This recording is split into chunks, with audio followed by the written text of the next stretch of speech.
Beginning అది లేదు, అక్కడ ఎలాగా రచ్చ నడుస్తుంది, చర్చ నడవట్లేదు అక్కడ, ఎవరికి అర్థం కావట్లేదు. వాళ్ళకి ఏంటంటే అసెంబ్లీ మేనేజ్మెంట్ తెలుసు, వాళ్ళు సుదీర్ఘకాలం అనుభవం ఉన్నటువంటి వాళ్ళు కావడం.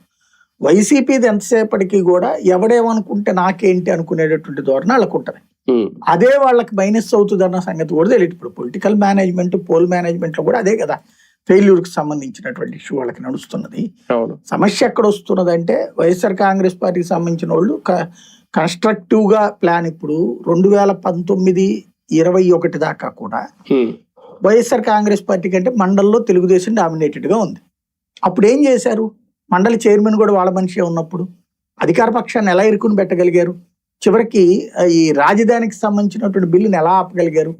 అట్లా వీళ్ళు ఏమైనా చేయగలుగుతున్నారు, ఇక్కడ అంత ప్లాన్డ్ గా వెళ్ళగలుగుతున్నారా? ఒక్కసారి రెండు చెక్ చేసుకుంటే చాలు కదా ఏం జరుగుతుంది అన్నటువంటిది.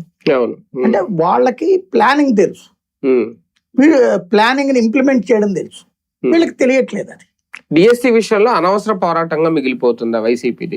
నిన్న విజయవాడలో వాళ్ళందరినీ తీసుకొచ్చారు, ఉద్యోగాలు తీసుకొచ్చిన వాళ్ళందరినీ, ఇప్పుడు సభలో కూడా దాని మీద చర్చ, వాళ్ళందరితో చెప్పించారు. ఇక్కడ వీళ్ళు చేసిన పోరాటంలో వీళ్ళ వెనక ఉద్యోగాలు కోల్పోయాం, మాకు అన్యాయం జరిగిందనే అభ్యర్థులు రావడం అనేది తీసుకొచ్చే విషయంలో సక్సెస్ అవ్వలేకపోయారు. అంటే బేసిక్ గా ఎదురుదాడి చేస్తారో ఎంతమంది అయినా సరే అట్లాగే ఉంటది. ఇప్పుడు డిఎస్సికి సంబంధించిన దాంట్లో వైసీపీ ద్వారా